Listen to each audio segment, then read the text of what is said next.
नाज़रीन, पाकिस्तान ने अफगान तालिबान के खिलाफ एक बहुत बड़ी कार्रवाई और खौफनाक किस्म के ऑपरेशन का फैसला हो चुका है। अफगानिस्तान की सरजमीन के अंदर घुसकर ये खौफनाक किस्म का ऑपरेशन कब शुरू होगा, आज के प्रोग्राम में तेलखा खैज किस्म की तफसीलात आपके सामने रखेंगे। इसके साथ साथ नाज़रीन, इस वक्त पाकिस्तान और अमची में होने वाले मुज़ाकरात के दूसरे राउंड के लिए क्यों कतरा रहा है, इसकी भी तफसीलात आपके सामने रखेंगे। अफगान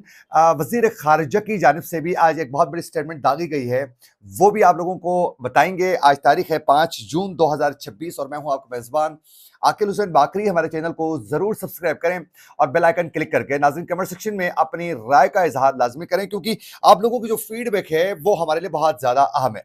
नाज़रीन, हम अपने अक्सर प्रोग्रामों में मुतअद्दिद बार आप लोगों को हम ये बता चुके हैं कि पाकिस्तान की जानिब से दोहा में होने वाले मुज़ाकरात, इस्तांबुल में होने वाले मुज़ाकरात, वहाँ पाकिस्तान की जानिब से मुज़ाकरात को कामयाब बनाने के लिए पाकिस्तान की जानिब से की गई कोशिशें, फिर उसके बाद सऊदी अरब की जानिब से जिस तरीके से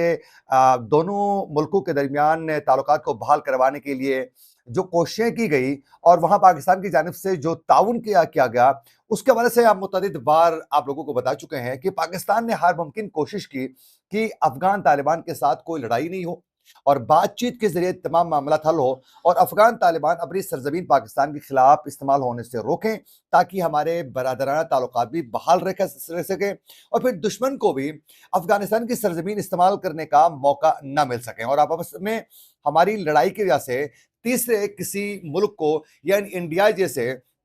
पाकिस्तान के दुश्मन को जो है वो फायदा ना पहुंच सके। लेकिन मुतअद्दिद बार पाकिस्तान की जानिब से होने वाली कोशिशों को अफगान तालिबान ने पाकिस्तान की कमजोरी समझी और फिर उसी गलत फहमी के तहत पाकिस्तान की सरहदों पर जो है बला इश्ताल फायरिंग का तबादला हुआ। फिर पाकिस्तान की जानिब से जो ऑपरेशन किया गया, फिर पाकिस्तान की जानिब से काबुल, खोस्त, कुनडे, पक्तिका, पक्तिया,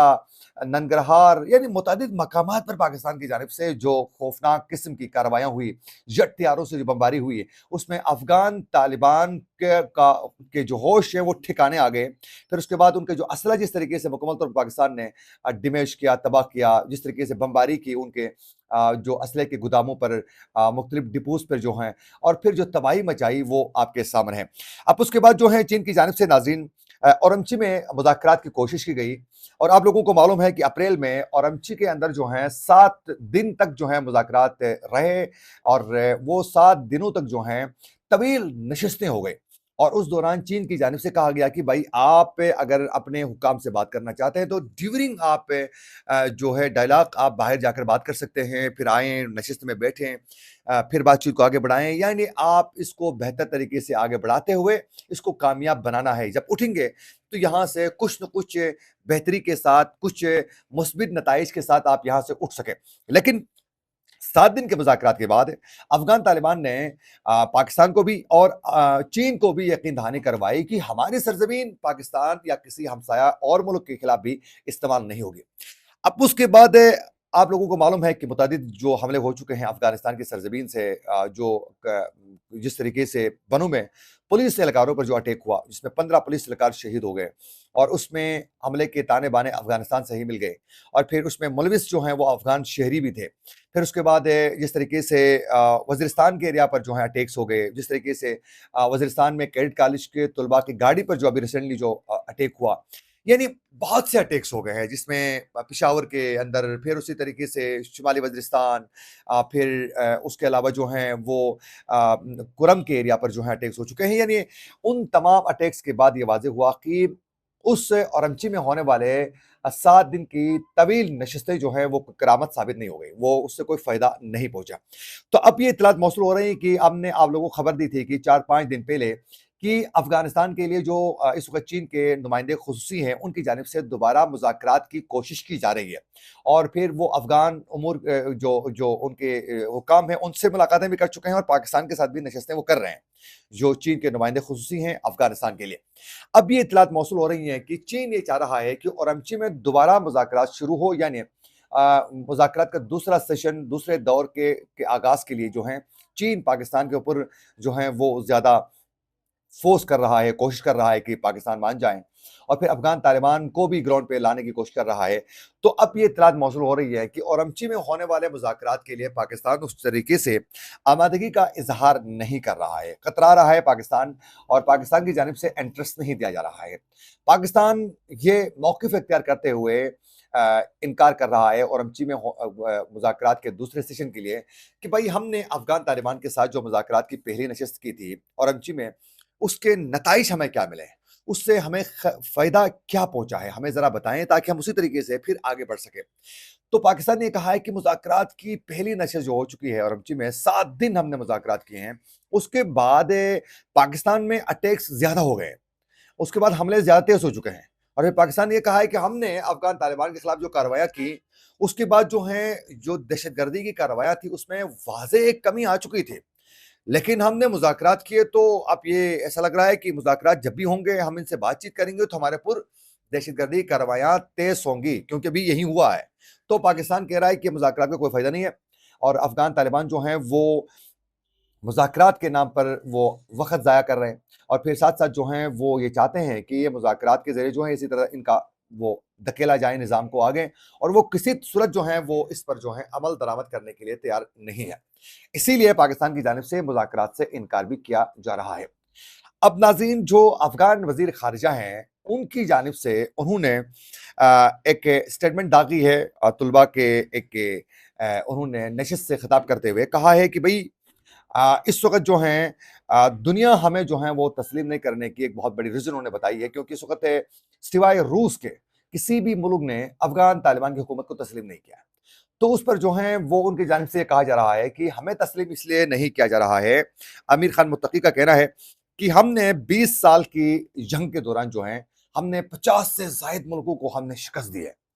तो वो जी इसलिए हमें जो है वो तस्लीम नहीं किया जा रहा है। आप अंदाज़ा करें। चलें, आपने 50 मुल्कों को आपने शिकस्त दे दी है।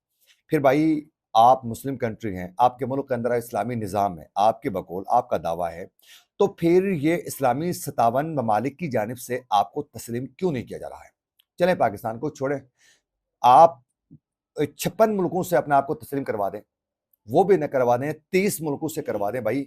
छोटे-छोटे इंडोनेशिया जैसे ममालिक से भी, मलेशिया, इनसे भी करवा दें ना खुद को तस्लीम। आपको कोई तस्लीम नहीं कर रहा है। उसकी सबसे बड़ी रीज़न ये है कि आप लोगों का बिहेवियर, आप लोगों के हुकूमत का जो तरीक़ाकार है वो, आप लोगों के कवानीन जिसकी वजह से दुनिया आपको तस्लीम करने के लिए तैयार नहीं है। आप इस्लामी कवानीन के नाम पर खवातीन के ऊपर जो पाबंदियाँ आयद कर रहे हैं, जिस तरीके से आप लोगों ने कवानीन बनाए हैं, जिस तरीके से आपने अशराफिया को अपने कवानीन के ज़रिए जिस तरीके से शेल्टर दे दिया है, अभी रिसेंटली आप लोगों की कानून साज़ी के ज़रिए, और उसके बाद जिस तरीके से आप लोगों ने खवातीन के ऊपर जो है वो तशद्दुद को लेकर जो है आपने वो अ, ओपन रखा कि करें, तशद्दुद कर सकते हैं। आपने जानवरों पर तशद्दुद पर जो है ज़्यादा सज़ा मुकर्रर की, जबकि खवातीन पर जो तशद्दुद होगी उसमें कम सज़ा मुकर्रर की। फिर उनकी जॉब पर आप लोगों ने पाबंदी लगाई। उससे भी बढ़कर आप लोगों ने तालीम पर पाबंदी लगाई, जो इस्लाम कभी भी कह ही नहीं सकता है। तो ये तुम्हारे कवानीन है, ये तुम्हारा बिहेवियर है, तुम्हारा जंगजू जो माइंड है, उसकी वजह से ये दुनिया आपको तस्लीम करने के लिए अभी भी कतरा रही है। तो नाज़रीन, अब हुआ ये है कि ओरमची में होने वाली मुज़ाकरात के लिए पाकिस्तान ने इनकारी नज़र आता है और कतरा रहा है, और उसके बाद पाकिस्तान में होने वाली कार्रवाइयों के बाद अब ये इत्तलात मौसूल हो रही है नाज़रीन, ये सीनियर कुछ अफ़गान उमूर को कवर करने वाले जो सहाफ़ी हैं, उनकी जानिब से भी ये अपने व्लॉग्स में भी वो ज़िक्र कर चुके हैं, और उसमें ये बताया जा रहा है कि नाज़रीन, पाकिस्तान की जानिब से ये फ़ैसला हो चुका है कि अब दोबारा अफ़गानिस्तान की सरज़मीन के अंदर जो हैं, एक बहुत बड़ी कार्रवाई जो है वो की जाए। अब ये जो कार्रवाई है, अब अफ़गानिस्तान की सरज़मीन के अंदर ये जो कार्रवाई होने वाली है, ये इत्तलात मौसूल हो रही हैं कि ये 10 मुहर्रम के बाद जो हैं, पाकिस्तान की जानिब से एक बहुत बड़ी कार्रवाई होने वाली है। यानी अफ़गानिस्तान की सरज़मीन के अंदर जो है, एक तबाहकुन किस्म के ऑपरेशन का आगाज़ होगा। अब की बार जो है वो टीटीपी के सरगना लीडर्स को निशाना बनाने के लिए कुनड़ खोस्त के एरिया पर जो है अटैक्स नहीं होंगे। अब पख्तीका पख्तिया तक नहीं होंगे, अब जो है काबुल और अफ़गानिस्तान के अहम उन एरियाज़ पर भी होंगे जो इनका असला होता है, अफ़गान तालिबान के ठिकानों पर होंगे, और ऐसी तबाही होगी कि अफ़गानिस्तान ने कभी तस्वुर भी नहीं किया था। फिर ये जो रूस के साथ दिफाई मुआहदे करके पाकिस्तान को जो हैं वो धमकियाँ जो दे रहा था, जो मुल्ला याकूब की जानिब से, उनके वज़ीर दिफ़ा की जानिब से, कि हमने रूस के साथ मुआहिदा किया है, और फिर आकर वो मीडिया के सामने ये स्टेटमेंट दे रहा है। अभी मुआहिदा हो चुका है रूस के साथ, एयरपोर्ट में मीडिया से बात करते हुए कह रहा है कि अब पाकिस्तान की जरूरत नहीं होगी वो अफगानिस्तान की सरजमीन के ऊपर जो है मेली आंख से देखें। अब आप लोगों को पता चलेगा कि इस हमले में क्या कुछ होता है, ये पाकिस्तान तय कर चुका है।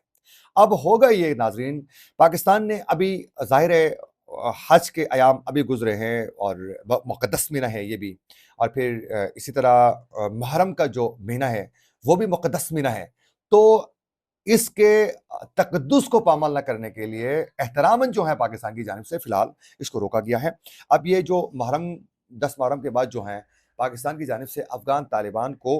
एक बहुत बड़ी कार्रवाई के ज़रिए पाकिस्तान में जो रिसेंटली दहशतगर्दी जो हो चुकी है, जिस तरीके से पाकिस्तान में पुलिस एहलकार, सिक्योरिटी के जवान, पाक फ़ौज के जवानों के साथ-साथ आम जो लोगों को निशाना बनाया गया है, उसके हवाले से पाकिस्तान एक बहुत बड़ी कार्रवाई के ज़रिए जो हैं, उनके 14 तबक़ रोशन करने के लिए पाकिस्तान इस वक़्त जो है हमें अलर्ट नज़र आता है। ये थी कुछ अपडेट्स जो हम आप तक पहुँचाना चाह रहे थे। इसी के साथ अपने मेज़बान आकिब हुसैन बाकरी को दीजिए इजाज़त। अल्लाह निगहबान।